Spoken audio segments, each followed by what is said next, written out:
صباح الخير. عامة بنروح المتحف وبنخش. النهاردة هنروح المتحف هننزل تحت. في تحت المتاحف الكبيرة فيها تحت، وتحت ده خلي بالك مواش صالة عرض ولا هو مخازن. تحت ده في حاجات بتحصل وحاجات بتتعمل وناس بتشتغل مش واخدة حقها، بس مهمين جدا.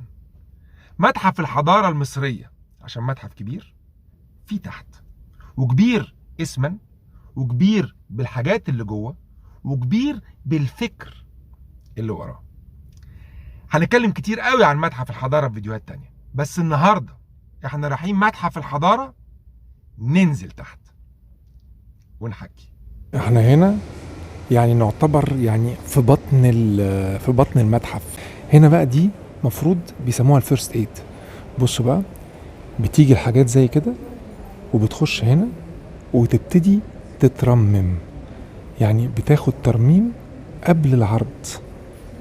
يعني انا طبعا لبست الماسك عشان خاطر ايه ما فيش اي حاجة مني تنزل على خط التابوت ده.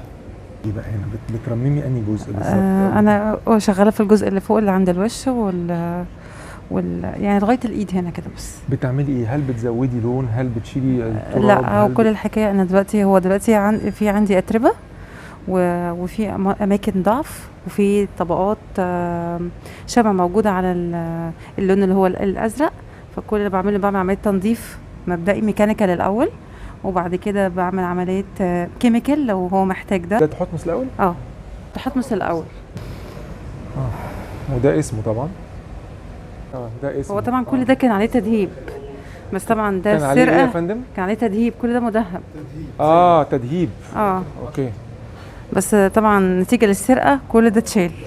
طيب ده بس الجزء اللي واضح واللي فيه. طب والحته دي بتاعت ايه بقى؟ الجزء ده موجود هنا، يعني المفروض يبقى لازق هنا تحت وحضرتك هتلزقيه؟ بالظبط كده، هقوم بعمليه اللزق والتقويه. اوكي. وبيتلزق ماده كيميكال بس تبقى استرجاعيه، عشان لو في ماده جديده اقدر ان انا اشيلها وارجع احط الجديد. اوكي، يعني ماده ممكن تزال وتتحط لو في حاجه حديثه. لو في حاجه حديثه لازم تكون استرجاعيه عشان اقدر انضف وارجع تاني. ممكن لو عدى عليها وقت وانا حبيت اغيرها، لان برجع استخدم ماده تاني. تمام. وبرده هنا بعمل عمليه تقويه للخشب، وبحاول اداري الشقوق عشان اللي بيبص بتخطف عينه الشقوق او الشروخ دي، فانا بداريها عشان خاطر. اسف. ودي برضو ماده كيميكال بتتحقن جوه؟ لا، مش ماده كيميكال، هي بتبقى ماده بيتسميها فيلنج، يعني بتبقى فيلنج. اوكي. بملي بيها وبرضو تبقى سهله ان انا استرجعها مره تانية. اوكي. ده هنا ده تحتمس الاول. اوكي. وعندنا هنا سيتي. ده سيتي؟ لا، ده منحط بالتاني. وده سيتي.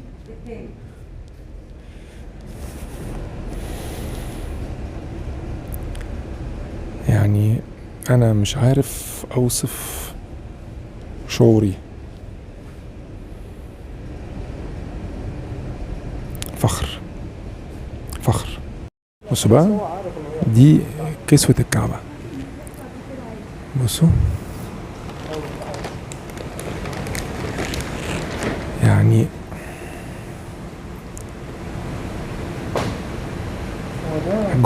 جوه يعني احنا في بطن المتحف. يعني قليل قوي الناس اللي زينا اللي عرفت تخش مكان زي ده وتستمتع بكل حاجة من الحاجات الحلوة دي وهي قدامها وهم بيشتغلوا عليها قبل ما تطلع وتتحط في فيترينات وتتعرض. وهنا دي أيقونة على شكل ناموس خشبي مكون من ضلفتين.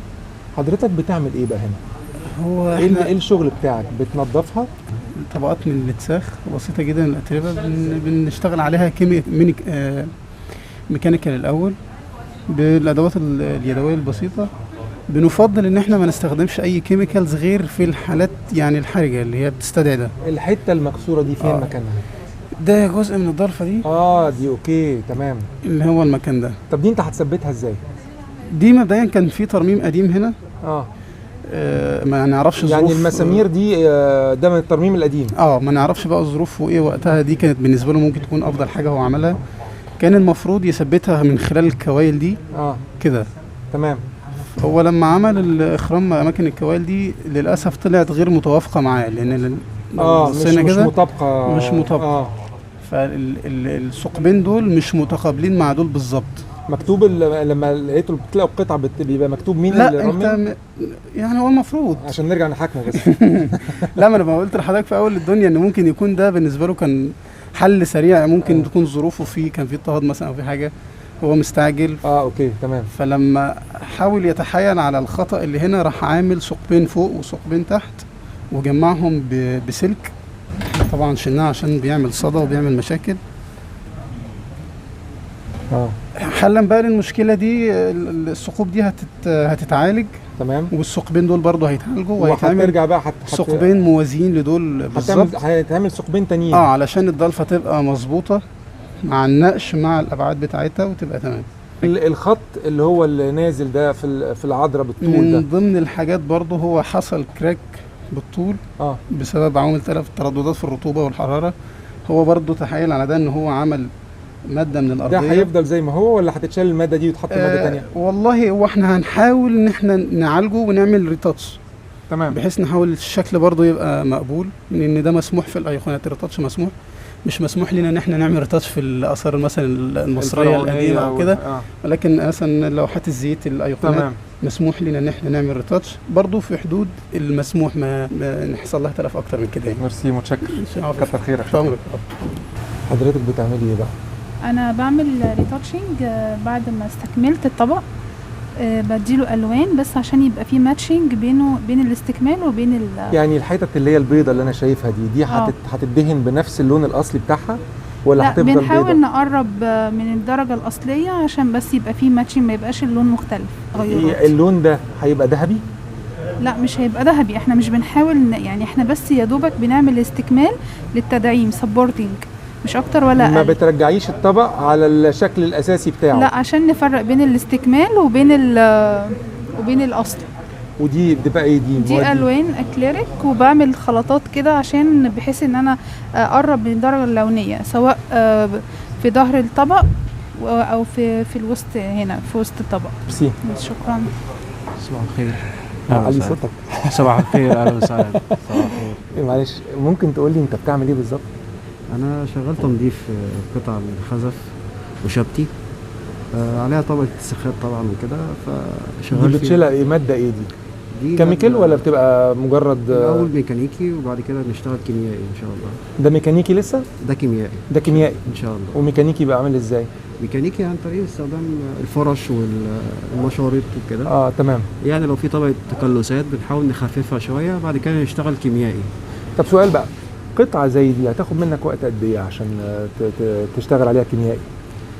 كيميائي انا ممكن اخد فيها يعني اسبوع كيميائي مثلا، مش اقل من كده. اسبوع؟ ده غير الميكانيكي طبعا خدت فيها وقت شويه، على اساس الطبقه دي يعني طبقه صعبه شويه في اتساخاتها. تمام. وممكن ان هي اصلا كان معمول لها ترميم سابق جاي من مكان تاني، فبحاول اعدل في بعض الحاجات. طب ممكن نقلبها ولا ما ينفع؟ ممكن. اوكي. دي انت عملتها يعني؟ دي مستوى يعتبر قرب من فينيش يعني، بس لسه محتاجه تاتشات كمان يعني ان شاء الله. ميرسي، شكرا. عفوا. يعني دي حاله قبل الترميم. اوكي، ده القبل. لا دي كده بدايه الترميم. طبعا. وطبعا قبل عمليه التنظيف بنقوم بعمليه التعقيم، يعني اللي هو عشان ننهي اي تلف مايكروبيولوجي. احنا شغالين في حته قماش. انا لابس ماسك عشان بس ايه، مفيش حاجه مني تيجي ده ايه حضرتك؟ ده من الكتان من العصر اليوناني الروماني، كان معروض في المتحف المصري للتحرير، واحنا جبناه هنا عشان نرممه وعشان نعرضه هنا في المتحف. رسم يدوي. ما كانش عليه الوان؟ الالوان راحت؟ لا. طب وهل ده وش وظهر؟ في الظهر كمان؟ في ظهر. الظهر نفس الرسمه ولا؟ نفس الرسمه، بس دي بنويها بمواد طبيعيه عشان تكون قويه. طب معلش، البقعه اللي هناك دي بتطلع ولا ما بتطلعش؟ تطلع هتطلع يعني هتطلع ان شاء الله. يعني لما نيجي في الافتتاح مش هنلاقي بقى. لا لا ان شاء الله. انا هسأل حضرتك سؤال بس، ده ايه ده؟ ده شفاط. شفاط. ليه؟ عشان بس واحنا بنستخدم المواد الكيماويه ما يبقاش لها اي تاثير ضار على الجسم.